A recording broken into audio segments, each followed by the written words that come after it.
Hour 2 Overdrive continues, brought to you by FanDuel, bringing you everything from the opening line of the final score. Bryan Hayes, the O-Dog, Jeff O'Neill, Jamie Noodles, McLennan. And here's our main man, Luke Willson, in studio. There he is, Luke Willson. Is he going to get the pro athlete salute? He is, reluctantly. No, I just want to say, Reluctant. Partsy, before we get into football, I value our friendship, Parts. But I love you. Because whenever one of these guys group in our own private football chat, I think they're losers, and I'm glad I'm not friends with them or Partsies. So thank you for everything. The feeling is mutual.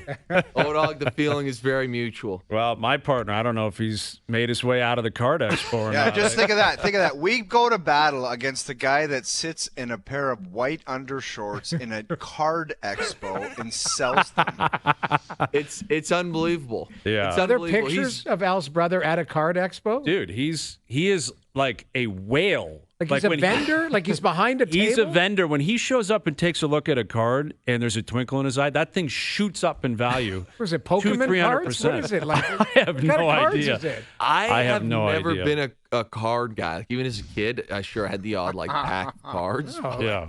It's awkward. I man. don't know. I don't like. There are people that are really into cards, but there's people that are into like Comic-Con. Like, you know, it's a niche thing. Yeah. Star Wars. Yes, yes. It's a niche thing, but it is a very. You go there, that is their world. Oh, that's you what are an outsider. that's what we're talking about. You better know your lane if you attend one of these things, man, because you gotta know. I wanna go what in you're there, up to. No, I don't think you do, man. You they would pick you off immediately and you would be labeled an outsider and you'd be shunned. What if it was one of my hockey cards on the table that's So, going to get 25 Then it's cents? possible. This is my question with the card game, and it's unfortunate that Al's brother is not here to help us out. Or defend himself. But or that. That's not unfortunate. That's actually fortunate. But you know, let's say you're collecting cards. So like, where does this market? Okay, this card's worth $1,000. Yeah. Why? Like, do they buy it as an investment, or do they buy it as a? I would just want to have this at home so I can look at it. No, my understanding Investment. is like most kids and people with a life and stuff, that's how they would operate. They'd be Yes. like, hey, I like that player, or I like that card. That's whatever. I want an Austin Matthews rookie card, or a Luke Willson card, or Jeff O'Neill, or Jamie McLennan, or whatever. But it's kind of like art, is my understanding, is like over time with the markets and inflation, like card prices go up. So if you get your hands on, let's say, a rookie, I don't even know. Gretzky who that would rookie be. is worth a mint. Yes. Like that's like. Now, those are the but, old like- school ones where you got to have big money. But like, I think if you are in the card game today, you're probably let's use the NFL. You're dying for a Jaden Daniels rookie card, hoping this guy turns into one of the 10 greatest players ever. Right. And in 30 years, that's worth a big amount of get money. That. It's my understanding. I get that, but where my head goes is for like most other things in that world. Like I think of maybe watches. If there's expensive cars that are very rare. At least you get to use those things. Like, how do you use a card? Oh, I've got this. And the moment it, like, touches the air, it's no longer mint. There's Al's brother with Rocket Ishmael. Really? Al's brother, that's what I'm saying. When this guy walks the floor, He holds seminars. the seas part for this guy. Rocket Well, Ishmael? Rocket the one I Ishmael. went to Argonauts? last year, Yes, Noodles. I went first to overall. I $1 went million to one to last come year, up. and there's different like chat sessions with you get paid. These guys get paid to go in there and have like a meet and greet chat session with fans, and they need a guy to kind of host. He's the and moderator. mediate the thing. Yeah, and then Now's brother is maybe that guy. He does like side jobs. Do you think he gets paid in cards? Like, do you think they pay him in cards? You come through and we'll give you. We'll give you give two you a- boxes of cards. Yeah, if you untouched. host. I have, you probably had the same. Like the NHLPA, when we would get hockey cards, I think at the end of the season, they'd come and drop them in the middle of the room. Yeah, And be fair. like, here's your particular card. Yeah. And here's a box of them or whatever.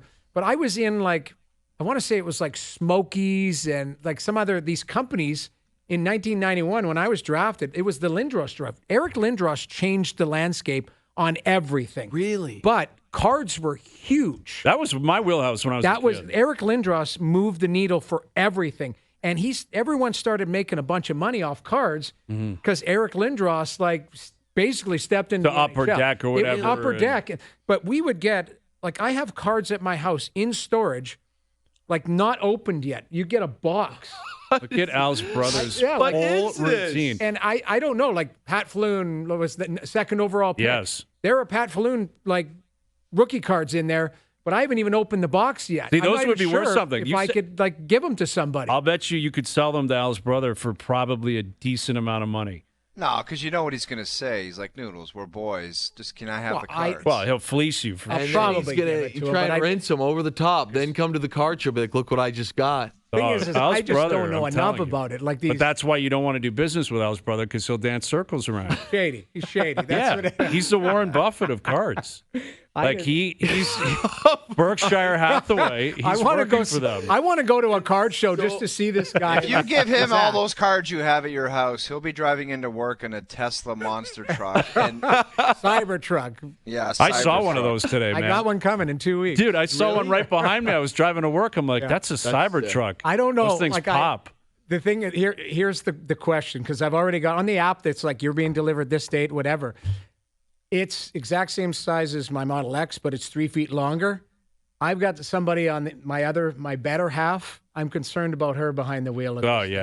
Because Well, if it but doesn't it'll park stop. well or It'll whatever- park itself, won't it? It does, because it's got the automatic drive. Like I've used the automatic drive once in a while, but I'm not sure if it's cool or really ugly or ugly cool. I'll say There's a this, lot of, man. like, there's a lot of people that think it's I've really got ugly. good It news pops. for you. If you don't want it, You'll you take- got someone's number who will want it. He might be sitting right beside you right now. I got one, but I'm not 100% sure that I'm going to accept it. It I looked gotta- outstanding I behind told them me. Today, I told them today, I said, I need to test drive it. Because I bought it 3 years ago, Yeah. sight unseen, right? Yeah. Like it was just you could pre-order it. Mm-hmm. I got a note on the app saying, here it is. It is delivered November 23rd. And I'm like, I'm not going to be in town, but I said, I'll take this vehicle if we want it. But I'm not 100% sure. right. Because there's people that are going, that's so ugly and awful. No. I like my Tesla. Like I've had 5 of them. But they look Love them. sleek, man. This one's a different beast, Cybertruck This is a is horse. the Cybertruck looks sick to me. I think so, but I think there's a lot of people that think it's wildly ugly. Well, it's Who cares? I Yeah. know. Noodles, Like, you I gotta don't care. I sling don't care that what guy people think of around. me. got a revolutionary I'm going to type change the vibe color to on it. it. Yeah, If fair. they do matte black. See, this one was like Sick. gold or something. Oh, man. really? Yeah, this Yeah. thing, it might have been Elon driving this one. But it was. But either way, like I just don't know. So Al's brother will be driving that after. I Al's give him those brother, cards. he'll get your cards and then he'll get himself a Cybertruck and all's good in the world. Anyway, you played at Cowboy Stadium. You I would have did. played at the new one, AT&T. Yep. You ever get blinded in the end zone? Was never blinded in the end zone, and I am a guy who disagrees with Jerry Jones on a lot of things. Mm-hmm. But I think this one, I don't know if you saw the post-game interview, I think this one Jerry's in the right, and for the first time in a long time. You know what? The sun is a part of the game. Dude, And it's glaring. yeah, and I get it, but at this point then, draw up plays where that ain't happening. They It just- got bigger issues in the sun. Totally, guys. totally. Like he's going. I can't Jesus. see. Yes. Yeah. You know what? Here, like it literally. And again, I'm not a Jerry Jones guy. I think he's destroyed this roster, arguably destroyed the franchise. But the sun is a part of the football game. Obviously, there it's a bit more aggressive, but there is not any game that I've played in where the weather, to some degree, is not a factor, and you might have to adjust play calling. Okay, we have his comments. Let's hear from Jerry, because naturally he was a bit on edge Yes. when because this is taken over from the fact that they have been destroyed like multiple weeks in a row here, Crushed. multiple times this year. They have been crushed. And here's Jerry Jones on sightlines and the sun at AT&T. By the way, we know where the sun's going to be when we decide to flip the coin or not. So we do know where the damn sun's going to be in our own station. Okay, that was only one piece of it, but But don't they like? yeah, he wasn't happy with the question. This building is $1 billion building. Don't you Yes. think they'd be able to press a button and some blinds go down? That They is can. what's strange. But They why can wouldn't that do be that. like? Why wouldn't they just flag that? I called the game. I swear it was last year. I think it was in Seattle Seattle. A light was coming in on Korpisalo's face, and he flagged the ref down. Was like, I can't. There's a light. They had to close a curtain Yeah. because the direct sun. Because I think it was like an afternoon game. We were there. Yeah. In Seattle, that new rink, that glass Yep. rink there, but it was weird because you forget like the sun's coming directly, and it couldn't have been more pinpointed right It's like on one the of those crease. lasers from a guy in the Literally, crowd. exactly. Like, I just think there are things where you should be able to just press a button and sort that out and just move on. They can do that, but Jerry doesn't want to do that. To a degree, I think Jerry likes that his building, because that's how he views it. Jerry's world is now back in conversation. Right. Even it's a great distraction. yes, Right. and it is very weird. Again, there was one year where we had played at Lambeau, and then either the next week or a couple weeks later, pretty close by, we went from Lambeau to AT&T, and I remember thinking it could not be more of a stark difference. And when you go play at AT&T, you almost feel like by the beginning of the game that the game is almost like the after party. Like, the idea of AT&T is not even the football. It's you stroll in there. First and foremost, to give you guys an example, going into Lambeau Field, unless it's changed in I think the last time I played there was 2020. I said that we got knocked out in the playoffs at Lambeau in 2020, so my heart hurt a little bit there. But you walk through this tunnel that's just painted beige. There's nothing in it, and you're under the stadium, and all of a sudden you come out. It's a very narrow hallway, and it's like, boom, the football mecca, grass field. You're in Wisconsin. You go to AT&T, you walk through a bar. As a player, you're walking through a bar. Now, they have security. They've got gates going around, and they're pushing everybody aside. But you walk through a bar and you're like, what is going on here? You then come onto the field in the suites, which I don't know why anyone would pay for this. Some of them are below our sideline. So there's no way you can actually see the game. You would see like our backs. And those things are all sold out. So it gets to the point, I mean, even in warm-up, they had indoor mini blimps floating around with advertising because they ran out of space. Really? So I think to a degree, Jerry likes the idea that, hey, we're now talking about the Sun and not actually our football team, which is absolute garbage. It is horrendous. And it's going to get so much uglier. And it's game Are over. they done? Now. They Like, quit. they're done. Oh, they're over, man. Done. They didn't even have Jonathan Mingo activated. Done for a couple of years. So they can't even, like, Next year they'll be bad, there's too. no moves in the offseason that will make this team. Contender? No. Like, they're going to get a new coach, clearly. sure. I mean, But what that's is going to that- happen. He's a dead man walking. Yeah, McCarthy knows it. I mean, You look at, and this is, I know we've talked about it on here before, but like, let's start with the offense. First and foremost, is Dak Prescott going to carry you to a Super Bowl? The answer is absolutely not. No. Like, we can argue all day if he's good or regular not. season's that one goes thing. back to why did you want to pay him then? That's insane to me. That's Hayes' Daniel Jones. It is. Danny Dimes was like the German people. Apologies. They got subjected to overtime yesterday. Absurd. Overtime of Dimes and Young. Yeah.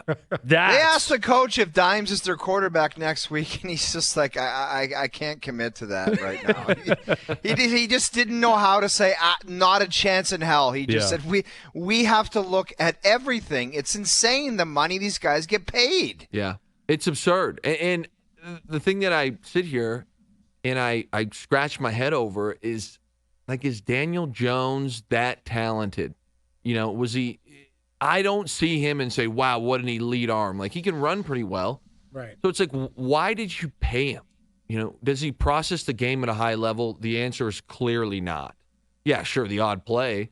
But there's just, like, nothing about his game that I, like, step back and say, wow, I could see why they're trying to build around that. What does Baker Mayfield make? I don't know, but he's probably one that's 30 actually million a or stud. something. Well, I was just going to, like, he Yes. had that throw last night under. Stupid. But, like, it just – is he better than Jones? Oh, yeah. By But that's what I'm 10 saying. Like, miles. Jones is $40 million. I Yes. feel Yeah. like Baker Mayfield is like on a starter contract. Yes. Maybe I'm wrong. No, It is- I don't know what his number is, but it's not staggering. What is weird about the NFL, and I found this when I was playing, I find it even more so now that I'm paying more attention to other teams, Right. is that guys get paid off of narrative. And that's just the way the league is. I have my own gripes, and I have a feeling that you're probably going to say there's a lot of guys in hockey that are similar, that it just, you get to the front office, and these guys are morons. They're dummies. They know nothing about the game. A lot of these guys in the NFL, they came out of college and they said, hey, I love football. I've never really played it. I've always wanted to play it. And they get, okay, really, buddy? Well, we'll pay you $26,000 to live the world's worst life. We're going to put you on the road. We're going to give you a polo and a hat, and you're going to start scouting. And scouting is hold your clicker and tell me how fast Buddy ran. Yeah. Don't do anything else because you don't know nothing about football. Yeah. And then all of a sudden, it's like if you can stomach making peanuts and living on the poverty line, okay, we'll promote you to an area scout. And even those guys, it was so weird for me because when I was in college, I used to be like, man, like we got an NFL scout coming to practice, and we had another tight end. So they'd always go right to the tight ends because both of us got drafted. Yeah. I'd be like, oh, dude, like the Commanders sent their scout down here to watch us. 2 weeks after joining the Seahawks in the NFL, it was like scouts are viewed upon as the biggest bozos and dummies of all time. Scout walks in our locker room, it's almost like a kicker's walking through there. In fact, on the pecking order, I would put kickers and long snappers above scouts. Well, that's just how it is there. They know nothing. Yeah. And then you get the odd guy who's not a complete moron, and then everyone's like, oh, he's a genius. And he's not a genius. He's just not as stupid as everybody else. It's the bell curve, basically. And, well, I mean, how about Bates last night? He got a game ball, another kicker with a game ball last night for the Lions. And explain to me how the Houston Texans wake up this morning knowing that Jared Goff threw 5 interceptions. Crazy. And you lost at home. CJ Stroud has been very, very pedestrian all year. Mm-hmm. His numbers say that. His performance says that. Yesterday, they've got one in the bag. That should have been a blowout. And he came out there first play of the second half. Pick. Mm-hmm. Okay, you get it right back. You go down there, you drive the field. That pick in the end zone was terrible. Horribly underthrown. And what's crazy is that on that play action rollout, generally speaking, that deep shot guy is always covered, but you peek at him first. The progressions when they put in the playbook, they'll have a little number like 1, 2, 3, 4. Yeah. One is always going to be that guy. You're going to roll out and say, okay, is he open? Yes, sling it, touchdown. It's a quick look. Like every team I've played on, you work that play from top down. Yeah. The idea that he wasn't looking there, then he pulls up and he's like, oh, actually, Buddy Deep is open, and then underthrows it by 15 yards, man. He had him wide open in the corner of the end zone. And what's strange to me, and I think that, you know, if you look at the Detroit Lions, in the first half, you could say, oh, their defense was bad. I don't think their defense has played any different every game of the year. The only difference was their offense got short field, and quick drives. The defense is built to give up a ton of yards, make plays in the red zone, and hold teams to field goals. And it's what they did even in that first half. Mm-hmm. But the only difference was instead of the offense coming out and having 6-minute touchdown drives or scoring at will, they were turning the ball over left and right and having 1-2-minute drive tops, and the defense is out there suffering. Crazy. So Stroud has got to take accountability for that because, Mike, they had no business losing that game. And what's worse about the whole thing is then they don't cover. The Lions win, and we get jammed, Partsy, by a hook. Yeah, by the half point. That's why it was a beautiful line. The tough game for me was Pittsburgh versus the Commanders. That was the layup of the weekend. That was supposed to be. We get jammed by 5 picks. Well, ridiculous. The layup of the weekend for me was Arizona against your New York Jets. Are you willing to admit now? Dude, now it's that Rodgers is cooked and the Jets are frauds. The Jets are frauds. They're fraudulent, but he's leading the charge, dude. No, he's not. Yes, he is. Can we talk? Did you watch that game? Yes, I watched it for starters. I'm sorry. I have to say something before you start. Rodgers is cooked. The Jets are done. I agree with that. I think it's game over for all involved. Okay. Hear me out here. Okay. First drive of the game, Arizona goes down, scores a touchdown. Murray was phenomenal yesterday. Correct. Like that's what also you're up. If you're comparing it to his opponent, Kyler Murray was like literally perfect. Yes. For large majority of that game. So he was phenomenal. Aaron Rodgers gets the ball back, drives right down the field. They get stopped in the red zone. Red zone offense was atrocious yesterday. They kick a field goal at 7-3. Mm-hmm. Murray gets the ball, drives right down the field at will, scores 14-3. Aaron gets the ball, drives right down the field, gets jammed up on the goal line. It's 14-6. Am I wrong here on the play-by-play? Yes. They go, Kyler Murray gets the ball, drives right down the field, scores a touchdown, 21-6. We go down. This is the big one. They go 3 and out. The next drive, I believe the Jets go 3 and out. Blame Aaron on that all you want. Okay. The Cardinals go down, run out of time at the half, and kick a field goal. Mm-hmm. The Jets then, on their next drive, go right down the field again, get down to, I think, the 4-yard line for some reason, which I do not understand because right now if my math is right on this, it was 24-6, so you're down 18.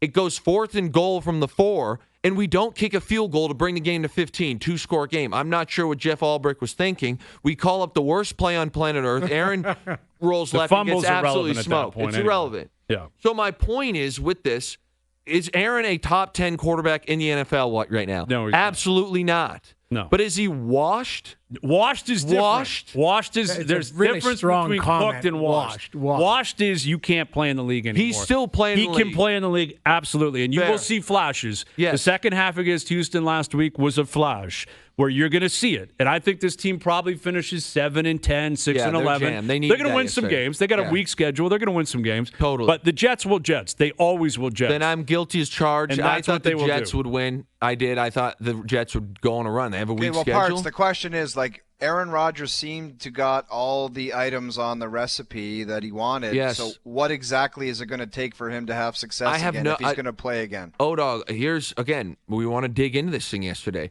Devontae Adams has had one good half. He never looked for him. He drops a touchdown, hits him right in the chest. You know, there's a cover 0 play, and this is where I think Aaron gets jammed up when I watch that game. When it's not like we want to reinvent the wheel sometimes, at least Aaron does. Okay, and he goes, I don't know if you remember this early, but the camera went to him, and you could see Aaron going, it was 0, and he's pointing at somebody, and the TV blamed Devontae, and it was either Devontae or Garrett Wilson. It's impossible for me to know. But we didn't even set the protection correctly. So we had a free runner on Aaron, and then he thinks there's going to be something open, and either Devontae or Garrett Wilson didn't get the cover 0 check, and it's a joke. And in a game where it's a shootout and your defense looks like trash, a top-tier quarterback in this league right now sits up there, locks in the protection, his guys know what's going on, and they execute. So those issues start and end with Aaron Rodgers. He's the commander out there. Oh, he's here. He's here. Wow. He owes you an apology. He wants to jump on board with this. No, he doesn't, because you said he wanted the Jets. There may have been a Wi-Fi issue there. I don't know. It was an SOS. This man came from the clouds asking for the Jets. There was tremendous information that may have led Al's brother to think the Jets could be a viable option, but that doesn't mean that the There no, he it is. isn't There's one. my boy. Look at him. Good. When Al's brothers coming here, home Hayes, from the card expo. Hayes is way better of a gambler without Al's brothers, so we're live now. That's not true. Yes, it is. That's not true. Look at this weekend. Fake you went news. undefeated. Yes. Undefeated without this guy. He was at a card show. He was the card czar. That's what he is, the card czar. The cards. You guys wouldn't believe the amount of people that were coming up to me telling me how much I was getting carved over that whole thing all day Friday, telling me, like, oh, I heard it. Trust me. Well aware of that. But look, yes, we had some conflicting information on that Cardinals-Jets game. But like I said in the text chain afterwards, it's the tremendous gut instinct that had to prevail in that one, and we got the correct call, and Hazy B took us to victory. That's right, Alice, brother. That's why we are a team, and we match up beautifully, and that's why people want to be in business with us, and that's why really things are moving in our direction. And, last night it turned into a decent ball game. You guys missed by a half point, but you missed. So we're only down 2. This is a big one for us tonight. Rams, Dolphins, and this line is confusing to me. And I don't know if they've announced, I'm sure Al's brother knows, but is Tyreek playing? Still questionable as of now. That's a huge ordeal. Well, how is the line only minus 2.5 for the Rams then? Listen, they're at home. Since I hear you, but since Tua's been back, They're they should have beat Arizona. Yeah. And Arizona snuck that one out late. Mm-hmm. And the Bills game was a 3-pointer. They were in that ball game. So they played pretty well. This is a good football team that is fraudulent at times. Oh, okay, with Tua. Ever parts. Yeah, I don't know. Yeah. Al's brother, where are we at here, man? Because this line screams you hammer the home team, the Rams. If he takes the Dolphins, I'm going to light him on fire. Go ahead. Al's brother, where are you at? Look, you guys know I physically could never, ever take the Dolphins. So that's one. The Fins are frauds. That's first and foremost. But the information is also there that suggests that the Rams should be able to roll tonight. I mean, first of all, they've won 3 straight games. They're back to playing the way that they should be right now. Cooper Kupp is healthy. Puka's healthy. You got that Matt Stafford slinging the ball right now. The O-line is getting back together again. And I think Miami's defense, they really struggle when it comes to generating pressure. So you'll have Matt Stafford just absolutely cooking that secondary tonight. But for me, Giants defensively, that front four of what the Rams have been able to do, they've been very successful. They're ranked second in pressure rates this year. You get to Tua, make him make a mistake or two, get an extra possession for the Rams. I really think that on home field, they should be able to win this game tonight. Okay. And this is tough, man. The Dolphins have been on the road like this 2 weeks in a row. It's a long travel. Partsy, I just want to let you know that, not all the time, but Tua's my guy. Tua is my guy. You're a Tua fan? I think that we're in good shape tonight. The Oracle himself, Noodles, I don't know if he has any concern with Where you at, Noodles? He is but undefeated. For the longest times, Partsy, like Matthew Stafford's been your guy. So you're telling me all of a sudden Tua's your guy just tonight. Okay. Just tonight. Conflicting. I'm fine, but you mentioned the word Tua, and I just get a little, like, I'm scared for him. Yeah. That's what it is. Like, not for the talent, what he is and what he can bring. I just don't want to see another hit where the arm goes up and, like, they have to shovel him off. That's the only thing that scares me when you say Tua's playing. Like, that's the only thing. Not the talent and what he can bring, because he's a game changer. But listen, I look at this, and my concern is that the Dolphins, kind of like I would use the Jets-Houston game as an example that's very similar.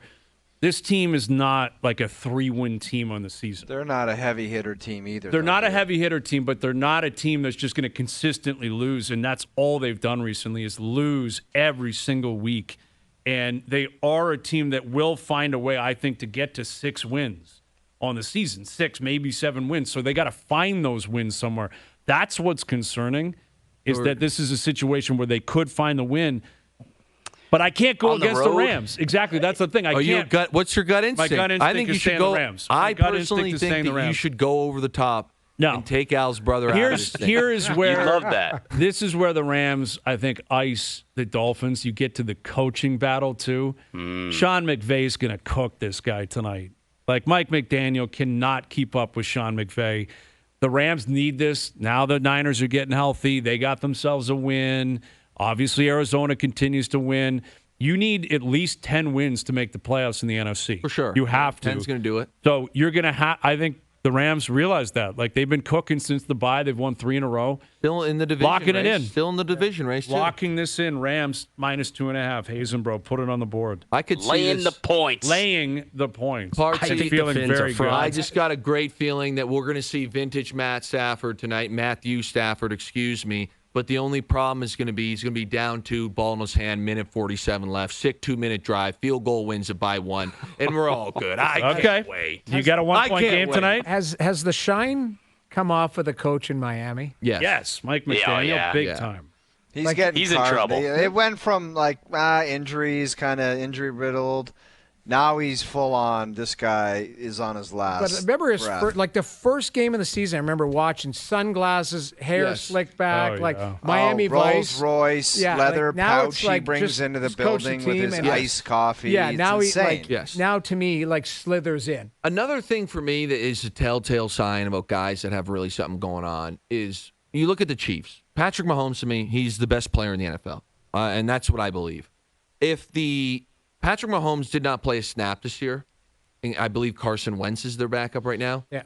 I think the Chiefs win 9 games. Not in a row. Like, they end up 9-8. Yeah. I really believe that. Their defense is good. Special teams obviously can make plays. I think Carson Wentz goes in there.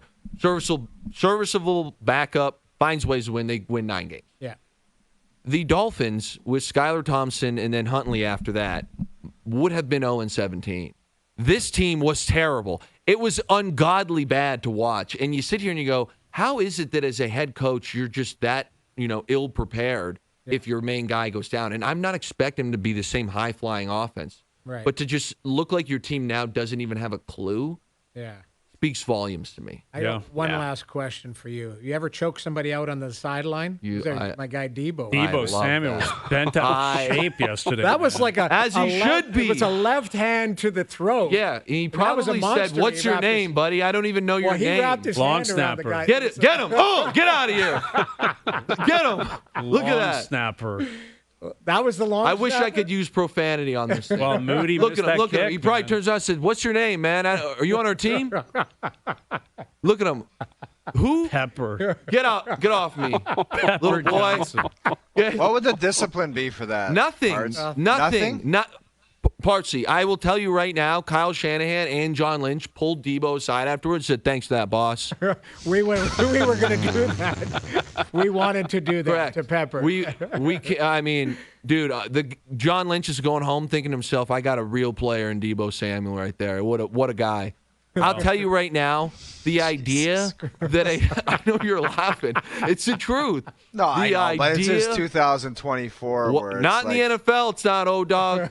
Listen, we can go on Twitter. It's not anymore. It's still the same in the NFL.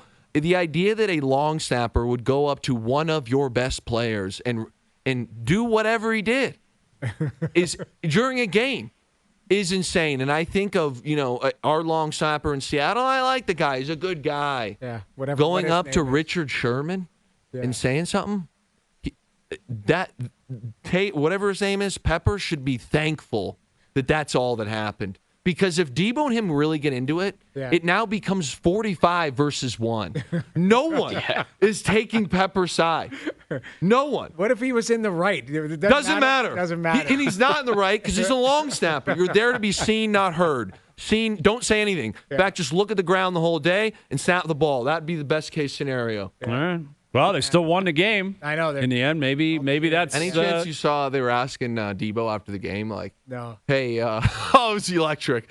They're like, do you take credit for the win? He's like, no, of course not. Of course, like, basically, did he light a fire under his ass? Yeah. I don't know if I'm allowed to say that. But the funniest part was they interviewed Pepper. Yeah. And one of the guys asked him, goes, have you and Deebo talked it out yet? And Pepper's like, there's a lot of people in the locker room right now. He's kind of far over there. Like, not yet. And I'm reading between the lines, and I'm like, bro, that'll never happen. That'll never happen. Not even on the same plane. No, dude. What? Yeah. He ain't going over there and talking to you. No. Pepper taking a bus back to the Bay Area. All right. Imagine? We'll leave it there. Rams are the pick. I love where we're heads at. I love where we're at right now, Partsy. It's +1 after tonight. Halftime adjustments have been made. The second half started this weekend, and we are coming out flying. Oh, for sure. I love where we're at. All right, Rams -2.5. Partsy, great seeing you. There it is. Say no. Say no. To Geppetto bought farmers. Say no. You guys are losers.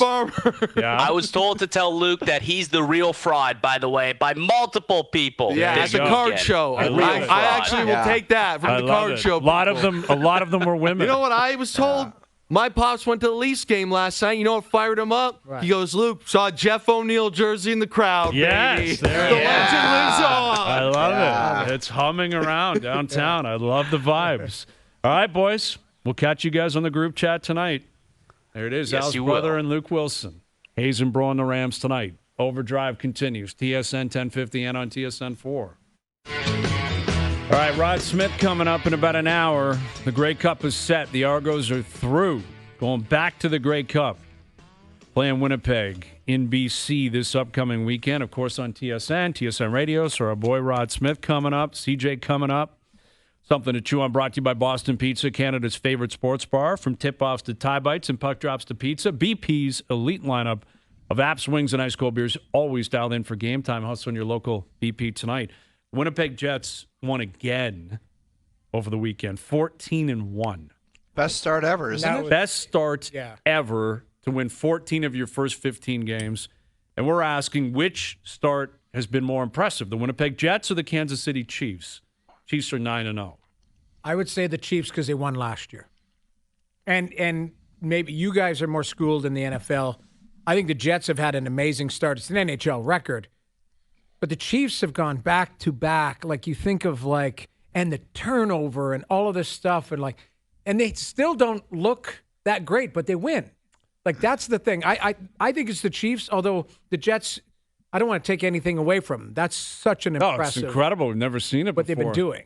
But I think you're onto something there because I think it would have been easier for the Chiefs to be complacent. Right, drop off. Ease into this. Who cares? It's September. Taylor Swift. Not interested. We're still going to make the playoffs. Like Winnipeg, Winnipeg hit the ground running, and then before they knew it, they're 7-0. You know, and you're like, what's going on here? This is amazing. And now they've caught lightning in a bottle, and now it's imperative that the Jets like take that next step into recognizing that history just continues to write itself the more and more you win over the course of the year. Like now you've established a new record, 14 wins in 15 games. You own that.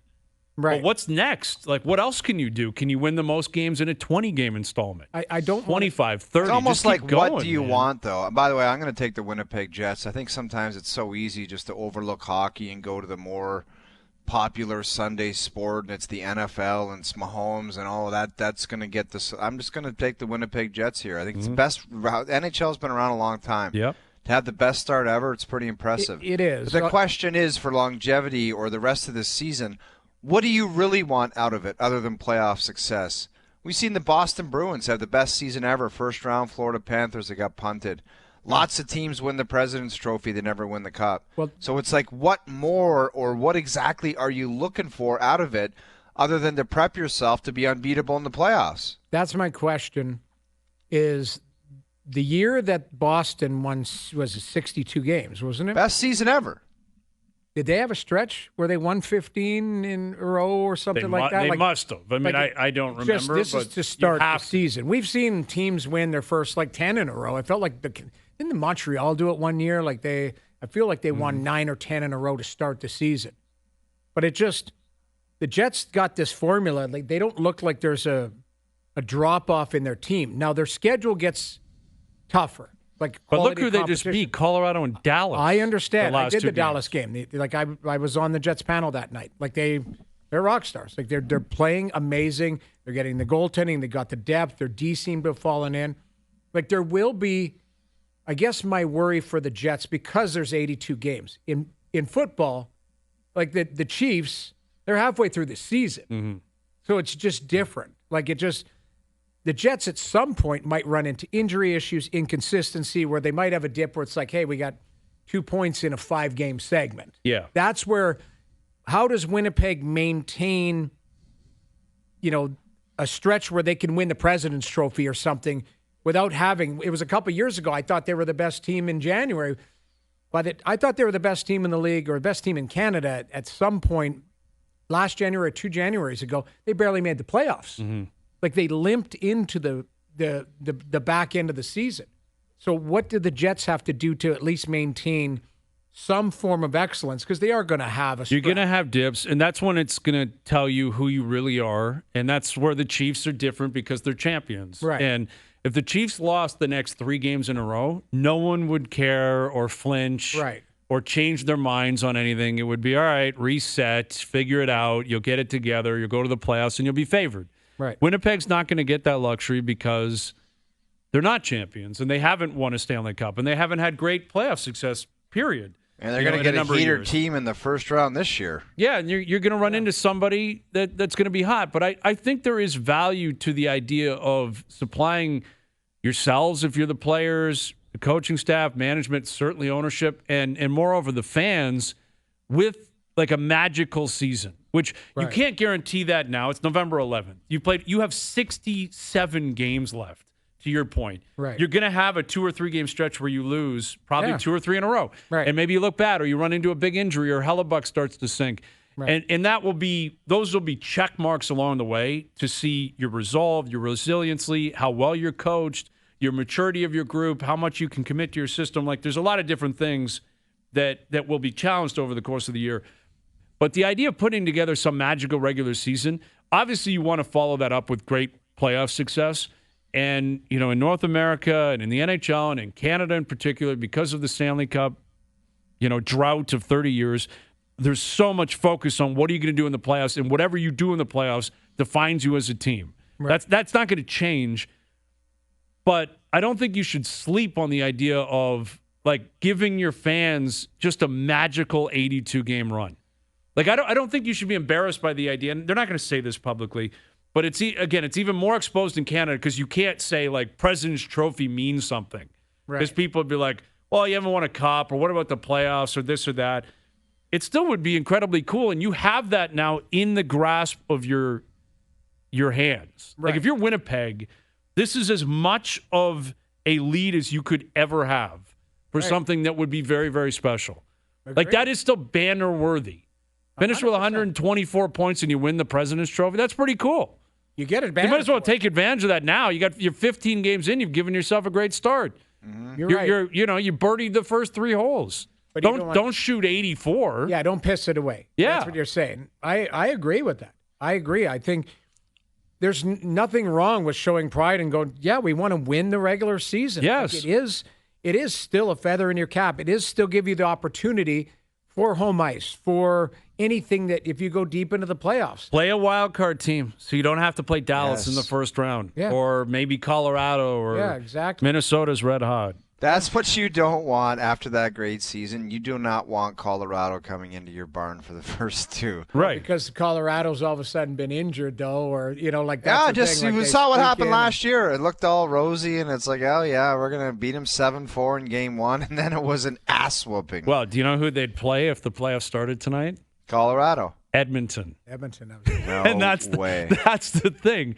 Yeah. There is a chance the wild card team is a team that just has their issues, and then they get in, and you're like, I can't believe we have to play this team. You know what, though? I've come to the conclusion. Now the NHL playoffs, there is parity. There's great teams. We could make a case for 10 teams to win the Stanley Cup this year, right now. Mm-hmm. Not much more than that. No, but there is probably, we could probably put an 8-pack and go, I could see if this happens, this team can win. Okay? To win the Stanley Cup, you're going to have to go through some damn good teams.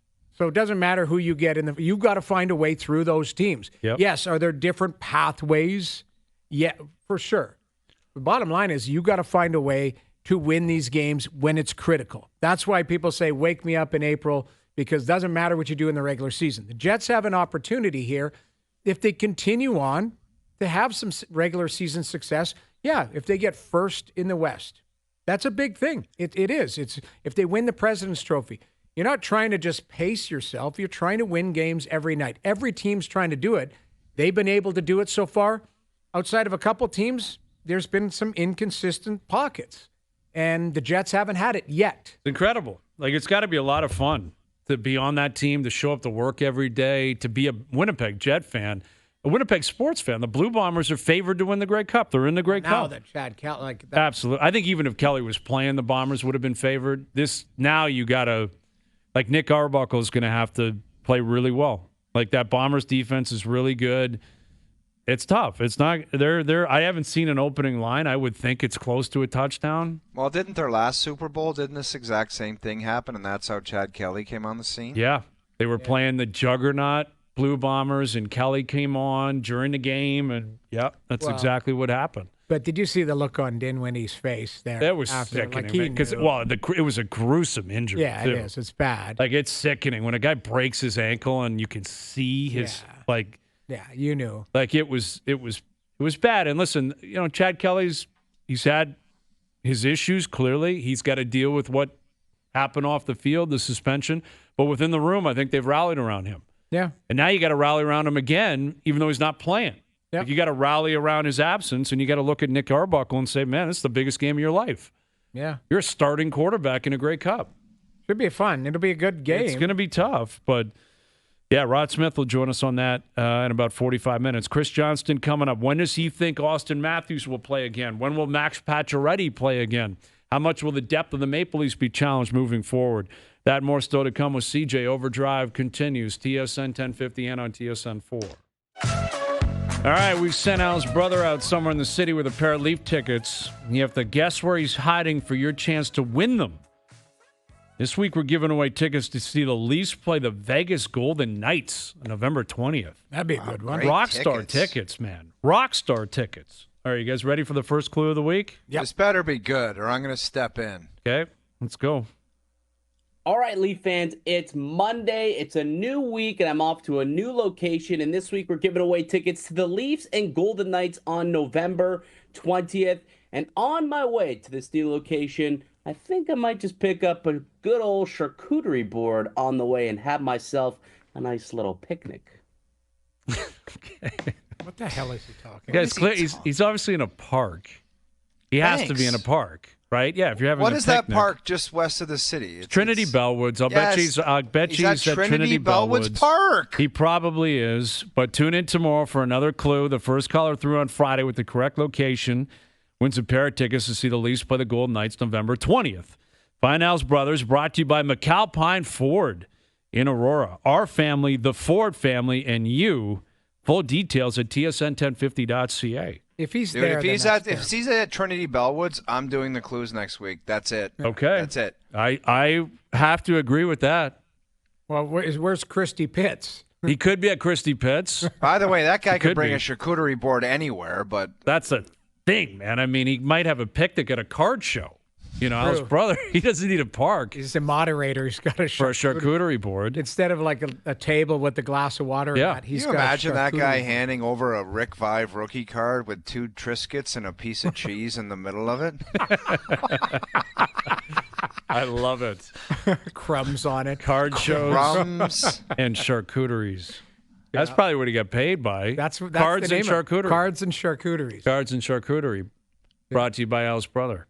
That's what it is. It's a good side gig. It's a good mesh. There's It's a good racket there, man. machination. There is. There's a racket. There's interest. There's a market. And, yeah, so I guess we'll find out where Al's brother is as the week goes on. All right, final hour coming up. CJ will join us and Rod Smith on our Best Bets brought to you by FanDuel still to come. Overdrive continues. TSN 1050 and on the TSN app.